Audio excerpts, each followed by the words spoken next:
Hi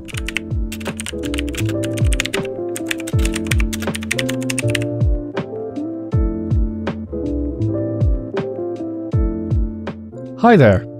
So I just recently completed this grimdark 40k bunker build, and I thought someone out there might be interested in the process behind making it and some of the techniques that were used.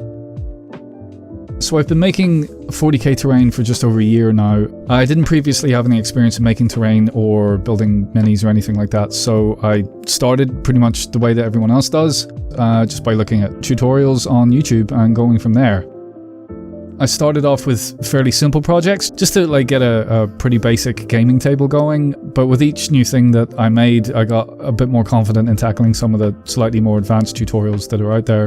In that regard, tons of respect and credit goes to the incredible crafting experts that are out there. I'll credit each one that played a role in making this build throughout this video, and I strongly recommend checking out their channels, because these guys just, my god, they blow me away, and they really know their stuff, and all I'm really doing is just copying them, so please check them out. Yeah, this build itself comes from a template that I got from the wonderful master builder Miscast, over on his YouTube channel, where he has a fantastic tutorial for how to build the structure of this bunker, along with links to the template itself. Definitely check out his channel and his build, because this guy's incredible, he really is. So when it came time to actually copying his template, mine kind of turned out very wonky, and it kind of took a few attempts to sort of get the measurements right. And even on the finished build, if you were to really kind of like look at the symmetry of it, it's not quite there, but you don't notice it. I built the exterior first, following the template, adding a little kind of few details here and there, just very kind of basic ideas that I had to just have something that just wasn't, you know, flat surface. One of the ideas I had was to maybe have a ladder on the side of it. So I did that by taking these mini, I'm not sure what they're made from, I can't even remember where you get them from. I think I got them just off of Amazon somewhere, and came across these like mini I-beams. I think I just melted the tops of them, just heated them with a lighter or something to get the bended effect, and then just cut steps out, and that was pretty much it. What was interesting about that though was like it allowed the ladder to be there, but while still making the roof detachable so that something could be inside. And that's kind of, that's where this project just kind of exploded in complexity, because initially I was just going to pretty much copy the tutorial that the Miscast had, but when I had the structure built, I was like, something needs to be inside here, like something deserves to be inside here. And that just turned into a rabbit hole of, you know, scratch bashing and messing about and doing all kinds of things.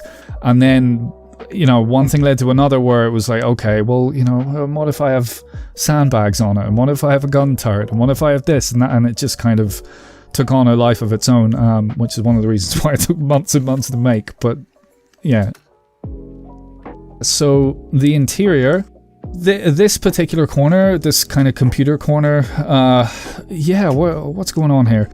There's some Lego parts there. There's just a piece of tubing. These wires, they're actually, I think they're the RGB cables from an Xbox 360. The brackets holding them are just cardboard. Those little kind of pipe things that are underneath the computer monitor, I think they're like magnetics toys. And then there's a couple of 3D printed greebles. Then for the actual monitor itself, the vent thing on the wall, and then the other computer screen.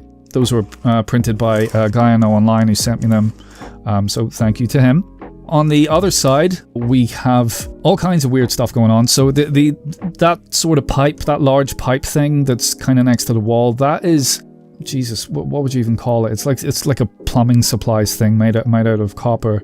The thing on top of it is just the lid of an e-cig bottle. Yeah, I'm pretty sure it is. Again, those other two things are just, they're from, like, again, I think they're from an Xbox. They're just cut up bits of cable, like the plugs on the end of cables. They are plugging into an atomizer thing for an e-cig. And then just, yeah, the thing on top on the wall is, what is that? Oh, that's a piece of a plug. I'm pretty sure, yeah, that's a formed piece of plastic or rubber that you get on the end of a plug. I think I just cut that off at something. Probably the Xbox. Yeah, that's pretty much all it is. And then there's another 3D printed greeble there as well, just to kind of top it off. There is a kind of story behind what's going on in here, but I'll explain that in a minute. This kind of shutter thing is just made out of like matchsticks and bits of wood, and then more of those miniature I-beams.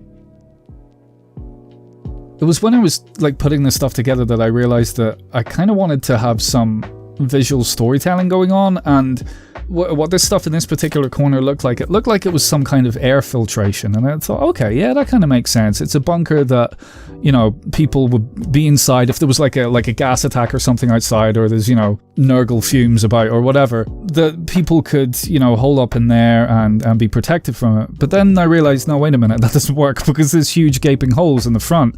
So I thought, okay, all right, why don't I just design like shutters almost, that you could have that in an emergency you could pull on this chain that you see here, and that these shutters would, the one on the left and the right would fall down into position, and this one here would fall down using these chains.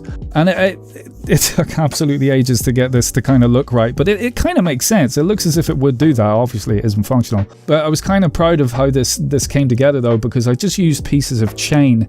But yeah, I was having the worst time ever trying to get the chains to actually glue to the shutter itself.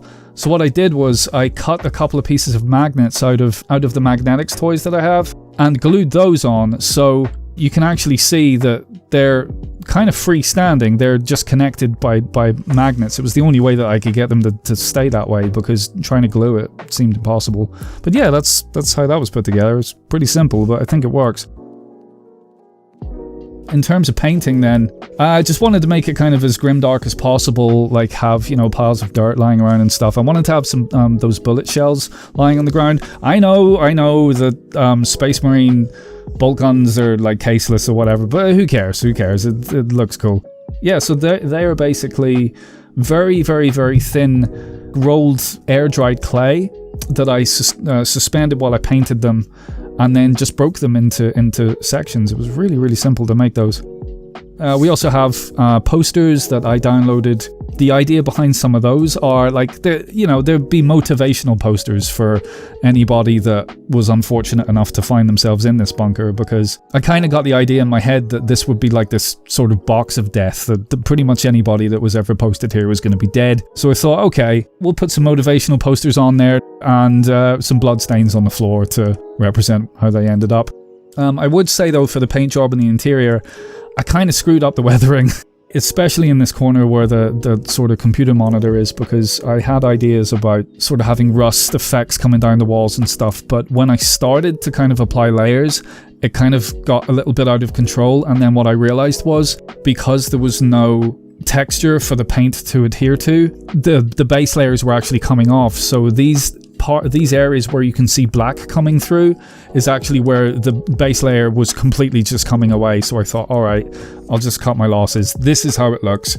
It's not what I had in my head, but you know, it still works. It's not a big deal. Oh, one other thing for the interior is the floor itself is made out of the underside of this. I think it's like a painter's sheet, but it's the material that I got originally to make a battle mat. And what I realized was you could take the underside of this and it's got a nice texture to it, so I just got a piece of that out and stuck it on, and yeah, I think it works okay. That's pretty much it for the interior. On the outside, on the roof, we have these sort of outlet things. I don't know whatever they are, but these things on the roof here, I think they're made from old hand soap dispensers. I just tore them apart and found some really cool looking, you know, formed pieces of plastic. So, you know, on they go. Like, some of the measurements on the exterior of this are really, really wonky, and like I've used card that's corrugated and you can see the corrugation, and that's because when I first kind of put those parts together, I just thought this was just going to be this dinky little thing that's made, you know, and throw a bit of paint on it and then that's it done. I didn't realize I was going to go so crazy into details, so you can kind of see where it was just shoddily put together before it turned into something that was supposed to be a bit more detailed. This symbol at the front Again, when I first kind of put that together, I was just pretty much trying to copy the miscast tutorial, and I didn't really know what to put there. So my wife had made these little kind of patterned mold things out of air-dried clay, and she had a few of them lying around, and this was one of them, and I thought, okay, all right, my daughter plays as Adeptus Sororitas, and it kind of looks like it might be a symbol of Adeptus Sororitas somehow. It's not the fleur-de-lis, but, it works. It's a thing that just occupies a space. It's really all it needs to do. Yeah, this pipe coming out of the side, the pipe itself that's another brass piece of tubing that, plumbers use or whatever. And it's going into, I believe that is part of the cap of a soap dispenser or something. On the other side here, we have a piece of, I don't know, honestly, I'm not sure where I got that from. It's just some piece of plastic thing that I had lying in my bits box. Figured it would look well there, so, that's where it went. On this side here, we have some refuse bags that I took the inspiration from that. Well, just pretty much just copied the tutorial from the Immersive World Crafter on YouTube. It's just some brilliant tutorials there. Again, really, really advise you guys to go check them out. Yeah, pretty much copied that. The original idea that I had was I had already kind of modeled the interior, and I realized that it was going to be, again, sort of this box of death where everyone goes in there to be killed. The original idea I had was that those bags would be at the rear entrance, and some of them would be split open, and there would be like body parts or like, bits of bone or whatever kind of coming out of it onto the ground. And I ended up not going for that idea because I thought it would be too complicated to do, and now I kind of regret it because I think that would have looked really awesome, and again, it would have just added another layer to the visual storytelling. So underneath this canopy, we have some oil barrels. They are also just brass couplings, whatever, it's for plumbers. I got that idea from a channel called Terrain Made Easy, and his channel is just fantastic. I've got a lot of time for him and his channel because his tutorials are fantastic, especially for beginners. In fact, the very first thing that we ever made, which were the cardboard hills, was something that came off of his channel. So yeah, big respect for him. Please go and check him out and subscribe to his channel because it's really good.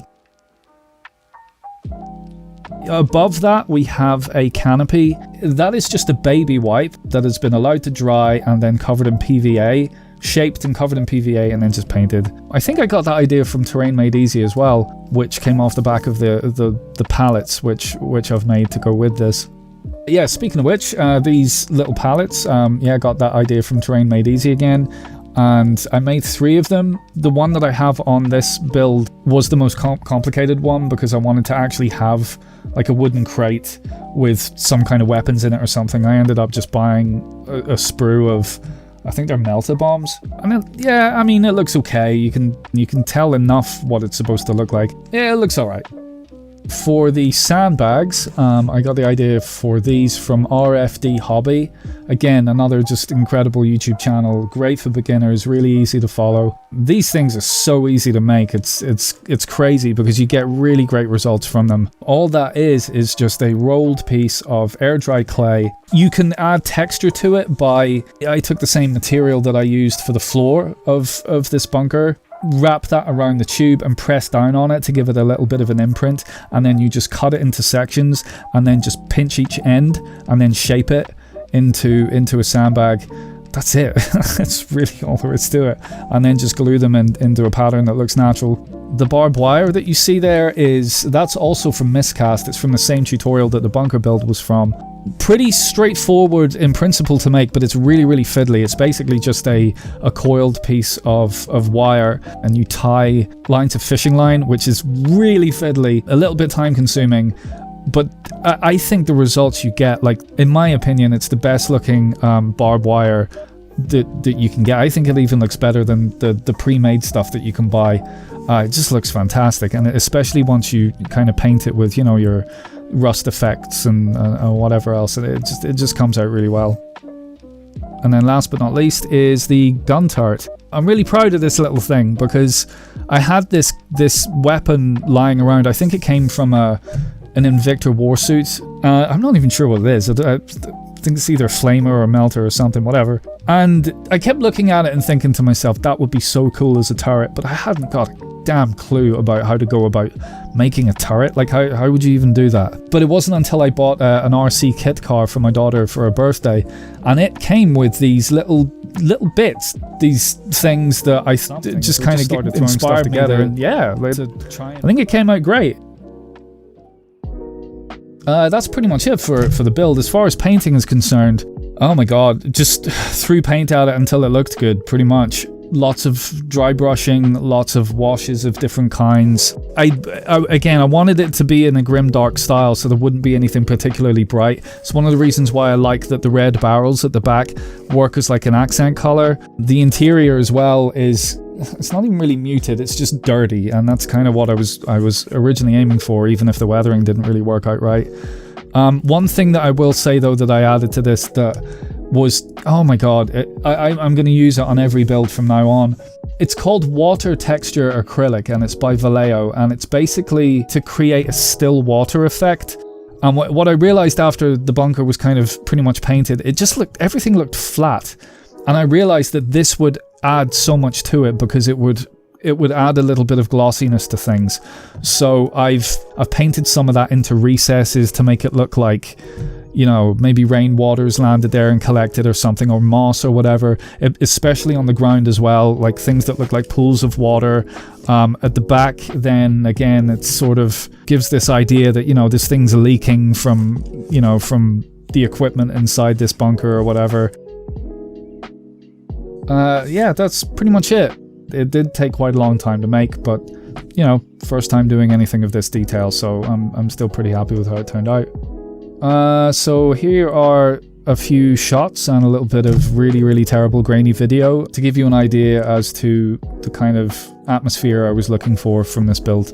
So yeah, thanks for watching, and see you again. Bye.